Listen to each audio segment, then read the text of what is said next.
Prince William has finally snapped. Enough is enough. He has told friends he will strip Meghan Markle of the HRH title. But wanting to exploit their royal titles, I think it stinks. And I think what King Charles should do, he should just strip them of the titles. Let them go off and be, celebrities. That's fine. But don't do it in the name of our royal family. Beast has reported that King Charles is turning a blind eye, but King William won't. It's so disrespectful to Queen Elizabeth II's memory. According to a source, here's the quote, Prince William plans to flex his muscles and wipe his wayward brother, Prince Harry, and his power-hungry wife, Meghan, from the history books, it says. But this has been Meghan Markle's MO from the beginning. She wants all of the privileges that go along with an identity, but she doesn't want any of the responsibility. She doesn't want to do any of the work. She wants the tiara. She doesn't want the public service. Prince William is reportedly formulating a plan to finally strip Prince Harry and Meghan Markle of their HRH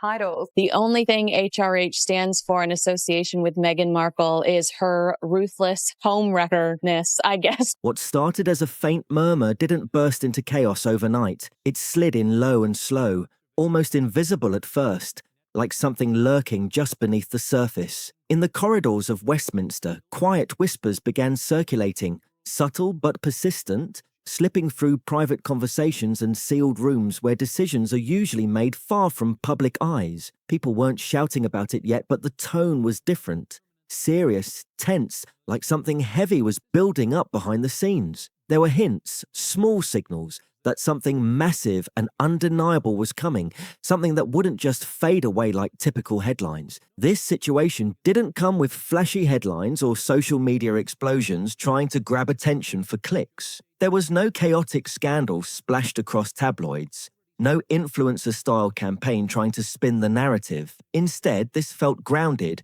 Prince William will strip Prince Harry and Meghan Markle of their HRH titles when he becomes king. There are growing calls to strip Harry and Meghan of their royal titles. The New York Post is reporting that locals in the UK say enough is enough, especially after Prince Harry's disastrous BBC interview, which aired. But it's hardly a secret that the palace has already conducted secret meetings with members of the government to discuss putting the plan into action. Charles might be happy to put up with this, but William won't. He loathes and despises Harry and Meghan with every bone in his body. He believes they have betrayed everything the family stands for. The royal family at this point in time, after the Oprah Winfrey interview, Spare, and the Netflix series, want nothing to do with these two people. Do we really believe that the royal family was trying to trap them in the UK? Official and deeply rooted in power structures that rarely move this openly. The shift wasn't loud, but it was real, and that made it even more intense. What made everything hit harder was the fact that this wasn't happening online. It landed directly inside the House of Lords itself. That's not just any institution.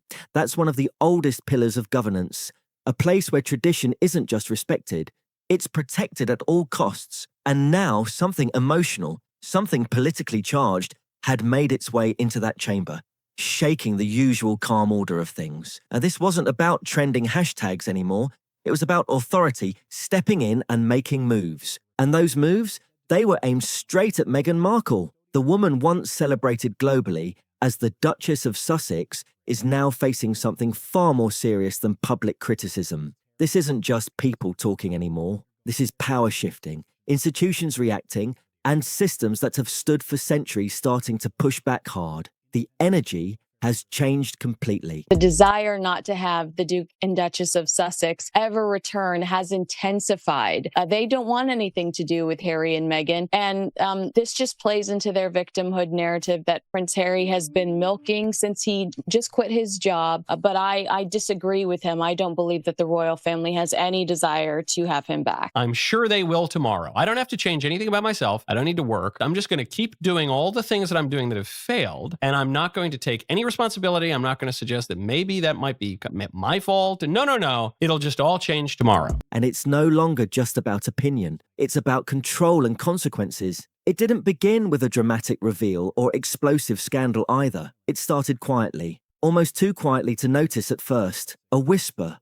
barely audible, but steady enough to grow stronger with time. And now that whisper, it's no longer subtle. It's turned into something loud, something impossible to ignore, like a thunderclap crashing straight through the walls of tradition. What was once dismissed as nothing is now shaking the entire structure. For the first time in a long while, the British aristocracy has stepped into territory many thought they would avoid completely. They didn't just react, they took action, bold and direct, making a move that feels almost unbelievable. The House of Lords has officially put forward a petition, and not just any petition, one aimed at permanently stripping Meghan of the Duchess of Sussex title. That's not symbolic, that's serious. And make no mistake, this isn't some empty gesture meant to grab headlines or spark debate for a moment.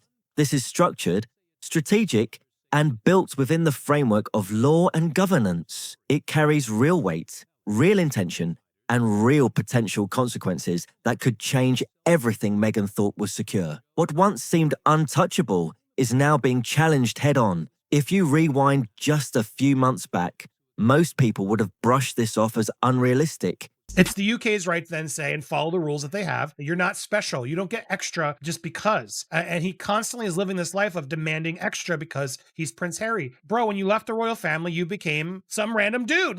Keep it honest. Who was Prince Harry? If you think about it, Meghan got everything she wanted. She got the husband, she got the children, she got the HRA, she got everything that allowed her to rise up and to have that global recognition that we know how badly she wanted that. Who just went off on these, what did she call them? Queen's husband was dying and she went on Oprah and suggested one or both of them are raging racists. She couldn't have cared less. She doesn't care about anyone other than herself. And I include Harry in that. She cares about her image. That's why she's there. Like, Meghan, you have a very privileged life. Yeah. We all get it. You're beautiful. You married a prince, but that's literally all you've done to when it comes to your accomplishments.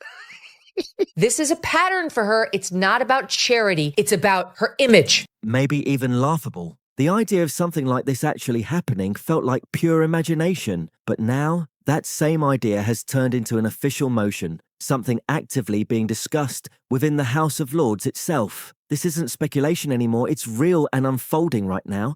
This motion wasn't pushed by random voices either. It came through Lord Simon Lee, someone operating independently but gaining backing from multiple sides. Support didn't just come from one political group, it stretched across both Conservative and Labour members, showing that this isn't about party lines. It's about something deeper, something that has unified opinions in a rare way. And what's written inside that petition? It's intense, detailed, and hard to ignore.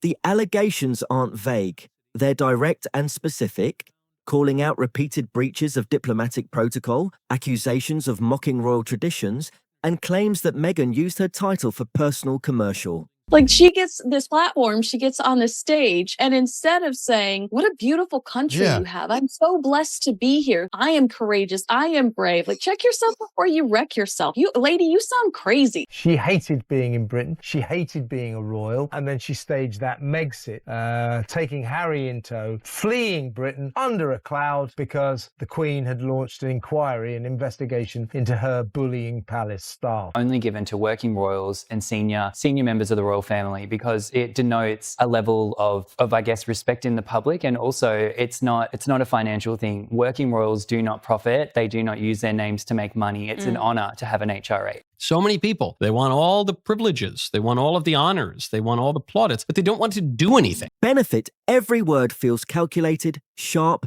and deliberate, leaving little room for misunderstanding. The language used doesn't hold back either. It suggests that Meghan has diminished the dignity tied to her title, a title that wasn't meant to be used freely, but held in trust. That framing alone changes everything, turning this from criticism into something much more serious. It shifts the conversation from opinion into accountability. And here's where things take another turn. This situation has moved beyond royal family dynamics entirely. It's no longer just an internal matter for the monarchy to handle quietly behind palace doors. This has crossed into legal territory, stepping into the realm of parliamentary authority and sovereignty. That's a completely different level of seriousness. Lawmakers are now stepping in, doing what many feel Buckingham Palace has hesitated to enforce. The question now isn't just about behaviour.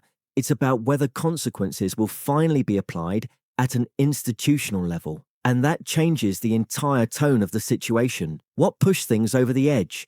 That's where Meghan and Harry's Nigeria visit enters the picture. On the surface, it looked like a personal trip, something cultural and private. But when you look closer, it carried all the signs of an official royal tour: formal welcomes, military presence, public speeches, and carefully staged appearances. Let's be real, it didn't feel unofficial at all. It looked like a full-scale royal engagement, just without the formal approval behind it. The presentation, the structure, the execution, it all pointed to something much bigger than a casual visit. And behind the scenes, the reaction wasn't calm.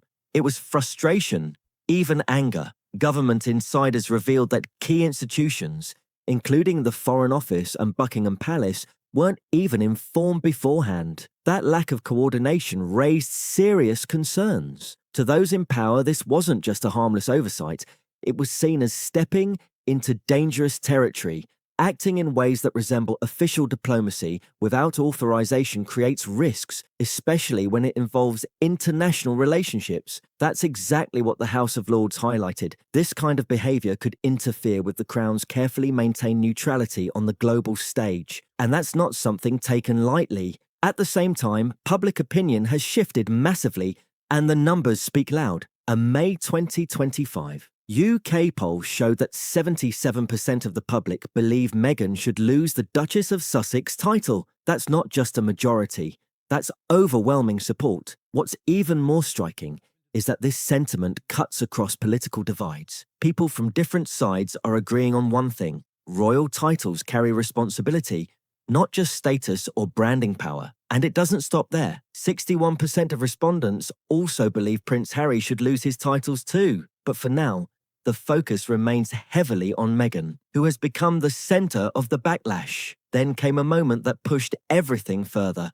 a viral clip from a concert in Los Angeles. Meghan was seen laughing and telling the crowd, "You know, I'm Sussex now," and even asking someone to call her Meghan Sussex. At first glance, it might have seemed playful, maybe even harmless. But inside the House of Lords, it landed very differently. To them, it wasn't a joke. It was seen as trivializing something that holds historical and institutional weight, and that moment became a key point in the petition itself. The language used to describe it? Strong and direct, calling it a crass trivialization of a sovereign title. That's not casual wording, that's serious criticism. Legal experts are now pointing toward historical laws like the Royal Titles Act of 1917, raising questions about whether her actions could fall into prohibited use of titles for personal gain. That brings everything to a new level. Not just political consequences, but potential legal implications too. The conclusion forming among lawmakers is clear. If Meghan wants to operate as a brand,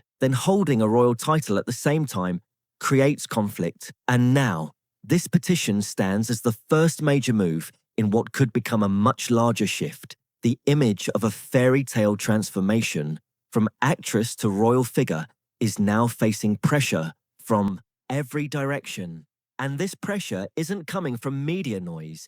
It's coming from the core of British governance itself. While some supporters argue that criticism is unfair or biased, those inside the system are framing it differently. They're focusing on structure, rules, and long-standing protocols that define how titles are meant to be used. The House of Lords isn't reacting emotionally. They're acting based on precedent, law, and tradition that has been preserved for generations. And now that focus has locked directly onto the Duchess of Sussex title. Within the petition, points 5 through 8 outline some of the most serious claims yet. One major concern is the alleged violation of Royal Communications Protocol, a rule designed to prevent unsanctioned public messaging, especially internationally. And it doesn't stay general. The scrutiny goes deep, even referencing Meghan's podcast, Archetypes, by name. The argument being made is that her platform, messaging, and global reach may be tied too closely to her royal identity, potentially crossing into misuse. On that podcast, Meghan often referenced her royal experiences while promoting personal projects, blending public role with private branding in ways now being questioned. And that connection, it's exactly what's being examined as this situation continues to unfold. What really set everything off wasn't just quiet tension. It was what Meghan said out loud, on record, in front of the whole world. And that's when things flipped completely. Her on-air claims hit hard, especially the allegations about how the royal family treated her child, her struggles with mental health, and that explosive accusation that someone inside the institution made racist remarks. She didn't name names, but she didn't have to. The impact was already massive, and the damage was already spreading fast. While the palace stayed locked in its usual silence, sticking to that long-standing rule of saying nothing publicly, Parliament wasn't playing by those same rules anymore. The House of Lords stepped forward with a totally different approach, making it clear they're not bound to just sit quietly while accusations like that circulate globally. Their argument is direct and sharp. Meghan's statements, made while she still held the Duchess of Sussex title, created serious diplomatic embarrassment and chipped away at the monarchy's image across the Commonwealth. And this isn't being framed as a debate about freedom of speech at all. It's being framed as a question of responsibility and accountability. Because in their eyes, this isn't just someone speaking freely. This is someone using a title tied to royal privilege to publicly criticize an institution that legally cannot respond or defend itself. That imbalance, that's exactly what's being called out, and it's being taken seriously at the highest levels. But the pressure doesn't stop there, not even close. The petition goes deeper, pointing out what it describes as blatant commercialization of a royal title, something that hits directly at how Meghan has built her public image. According to the House of Lords, the Duchess title wasn't meant to be turned into a brand. It was meant to represent service, responsibility, and tradition. Instead, what they're seeing is something completely different, a transformation of that title into a marketing tool, something used to fuel business deals, partnerships, and global media projects. And those deals, they weren't small, they were massive, involving platforms like Spotify and Netflix, where the Sussex name became the centerpiece of entire productions. And let's be real, this wasn't hidden or subtle in any way. The 2022 Netflix docuseries didn't try to downplay it. It opened boldly with The Duke and Duchess of Sussex, displayed in full, styled in regal fonts that reinforced the royal connection right from the start. That presentation alone raised eyebrows because it showed exactly how central those titles were to the entire brand. But it went even further than just content creation. The couple reportedly attempted to trademark names like Sussex Royal and Archewell as global brands, aiming to secure commercial control over those identities. That move didn't go unnoticed, and it didn't go unchallenged either. It actually took direct intervention from the Queen to stop the use of royal for commercial purposes, and only after that pushback did they step away from it. And even then, it wasn't immediate or enthusiastic. That moment is now being highlighted as a key example of what the House of Lords calls unauthorised commercial exploitation of noble status. And under British law, that's not just seen as inappropriate, it could carry serious implications, potentially even forming the basis for legislative action against the title itself. When you strip it down, the argument becomes very clear. Royalty isn't supposed to function like a business brand, and turning it into one crosses a line. Put simply, critics within Parliament are framing this as Meghan transforming royal identity into something closer to entertainment, something that blurs the line between public duty and personal profit. And that perception, it's driving the momentum behind this entire petition. Then comes what many are calling the most cutting accusation of all, that Meghan has contributed to turning a once respected title into something that's now treated like a headline generator. The petition points directly to her public appearances, the constant media attention, and even high-profile incidents like the reported car chase in New York, which authorities later described as exaggerated. From the House of Lords perspective, this isn't random. It's a pattern, a repeated cycle, where visibility is maintained while criticism of that same visibility is voiced. That contradiction is exactly what they're highlighting, and they're not holding back when describing it. They see it as a self-created spectacle, one that continuously pulls royal titles into media drama and public controversy. And in their view, that ongoing cycle damages the dignity attached to those titles, reducing them to something far less serious than they were meant to be. To drive the point further, the petition draws comparisons to other royals who've taken a completely different path. Figures like Princess Alexandra are mentioned as examples of quiet, consistent service, decades of work without constant headlines, without commercial deals, without turning their titles into global brands. No podcasts, no major streaming contracts, no red carpet cycles, just steady, low-profile duty carried out over time. That contrast is being used to highlight what the House of Lords sees as a clear difference in approach and intention, and the message behind that comparison is blunt. You can't claim to be burdened by an institution while simultaneously building a global platform that depends on its recognition and legacy. That contradiction sits right at the center of the criticism. The situation becomes even more complicated when looking at international appearances, like the Nigeria visit, where Meghan and Harry were seen engaging in activities that closely resembled official royal duties. From public speeches to formal meetings and cultural presentations, everything about it looked structured and symbolic. The concern raised here is about blurred lines. When someone appears to represent the crown without formal authorization, it creates confusion, especially on an international stage. That confusion can lead to mixed signals about what the UK government officially supports or endorses. And that's where the stakes get higher, because the monarchy's role as a neutral head of state depends heavily on clarity and consistency. Any perception of unofficial representation risks undermining that balance. In simpler terms, the argument being made is that Meghan operated in ways that mirrored an active royal role, but without the framework, oversight, or approval that usually comes with it. And up until now, there haven't been formal consequences tied to that behaviour. But that's exactly what's changing, because Parliament is no longer standing back and watching this unfold from a distance. They're stepping in, making it clear that this situation has crossed into territory that requires action. This isn't just public opinion anymore. It's constitutional reality starting to take shape. And within that structure, titles aren't permanent fairy tale labels. They're tied to responsibility, and they can be removed if that responsibility is seen as broken. The next phase of this could be historic, because it's not being driven by scandal or media outrage alone. It's being driven by legal process and institutional authority. That's a completely different level of consequence. One of the most defining moments in all of this remains the interview with Oprah Winfrey, where Meghan shared her experiences and made those widely discussed allegations about the royal family. That interview didn't just spark conversation.